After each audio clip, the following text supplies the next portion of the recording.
Hello दोस्तों, कैसे हैं आप लोग। और मैं आपका दोस्त सीए नकुल कठेरिया एक और नई अकाउंट्स के फंडे वीडियो के साथ आपके सामने हूं। अकाउंट्स के फंडे हमारा ऐसा कॉन्सेप्ट है जिसके अंदर हम 10 मिनट में बहुत सारी चीजों को सीखते हैं। आज बात है बैलेंस शीट सीखने की। बैलेंस शीट होती क्या है, बैलेंस शीट की क्या इंप्लीकेशन है, बैलेंस शीट में क्या क्या आइटम्स आती हैं, हमको वो समझना होगा। दोस्तों, आपको एक प्रैक्टिकल बैलेंस शीट के माध्यम से ये बात समझाना चाहता हूं। ध्यान से देखिएगा। देखिए भाई, ये है एक बैलेंस शीट और ध्यान से देखिए, यहां पर लिखा हुआ है एज एट, मतलब बैलेंस शीट एक पर्टिकुलर डेट पर आपकी फाइनेंशियल पोजीशन को बताती है। बैलेंस शीट एक पर्टिकुलर डेट पर आपकी फाइनेंशियल पोजीशन को बताती है। अब मेरी फाइनेंशियल पोजीशन का मतलब क्या है? क्या मैं कहूं, अगर आज मैं अपनी फाइनेंशियल पोजीशन की बात करूं तो मेरे पास कितने एसेट्स हैं और मेरे पास कितनी लायबिलिटीज हैं, वो हो गई मेरी फाइनेंशियल पोजीशन। ऐसे ही बैलेंस शीट में एक तरफ लायबिलिटीज होती हैं और दूसरी तरफ एसेट्स होते हैं। लायबिलिटीज के अंदर कैपिटल भी होती है, क्योंकि हम 11वीं क्लास से एक कॉन्सेप्ट पढ़ते हैं, business entity concept. Business entity concept के हिसाब से जो मैंने पैसा लगाया है अपने बिजनेस में, वो कैपिटल तो है मेरी, लेकिन बिजनेस के लिए वो लायबिलिटी है। बिजनेस और बिजनेसमैन दोनों अलग अलग होते हैं। तो बैलेंस शीट का मतलब क्या हुआ?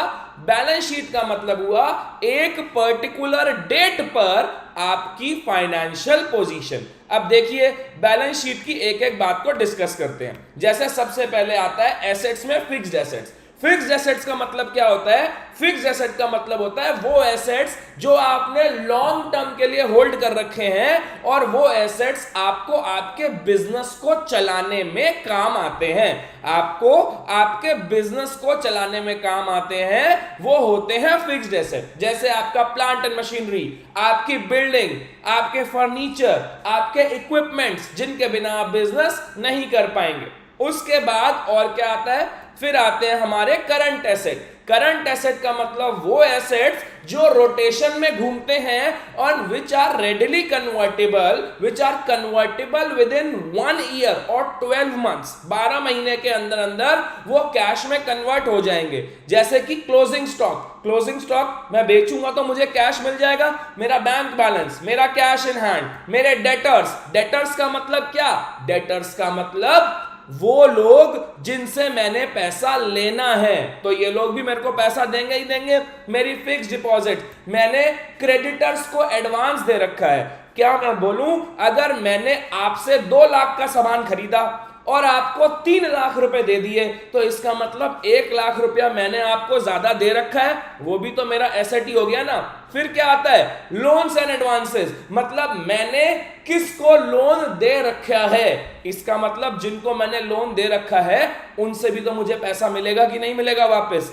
एसेट का मतलब मेरे को पैसा मिलेगा या ये मेरी प्रॉपर्टी है, या तो मुझे पैसा मिलेगा या ये मेरी प्रॉपर्टी है, वो होते हैं सारे मेरे एसेट्स। ठीक है जी। अब लायबिलिटीज साइड पर अगर चले बच्चों, तो लायबिलिटीज में सबसे पहले आ गया कैपिटल। मैंने कितना काम धंधे में लगा रखा है। कैपिटल का ओपनिंग बैलेंस, मैंने कितनी एडिशनल कैपिटल इंट्रोड्यूस करी, मतलब मेरी लायबिलिटी बढ़ गई, और कितना प्रॉफिट हुआ, वो भी मेरे बिजनेस में ऐड हो गया। ड्रॉइंग्स का मतलब होता है मैंने कितना पैसा अपने बिजनेस से निकाला। जितना मैंने बिजनेस से पैसा निकाला, अब मेरा बिजनेस उसके लिए लायबल थोड़ी है, वो मेरी कैपिटल में से माइनस कर देगा।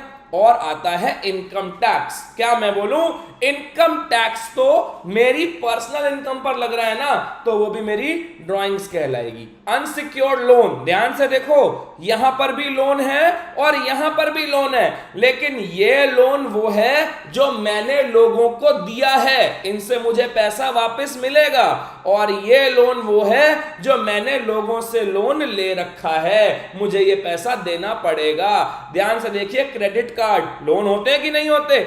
इसके बाद आता है सिक्योर्ड लोन, मैंने कहीं से लोन ले रखा है। फिर आती है करंट लायबिलिटीज। करंट लायबिलिटीज मतलब जिनको मैंने विद इन 1 ईयर के अंदर पेमेंट करनी है। करंट एसेट, मुझे 1 साल के अंदर अंदर पैसे मिलेंगे।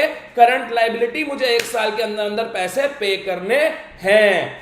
आती है आपको बात बैलेंस शीट समझ में। तो बैलेंस शीट का क्रक्स यही है कि ये एक फाइनेंशियल पोजीशन बताती है on a particular date. Comment करके बता दीजिए आपको और किन टॉपिक्स के ऊपर ये सारी इंफॉर्मेशन चाहिए जो हम विद इन 10 मिनट्स खत्म कर सके। Thank you so much, bye bye.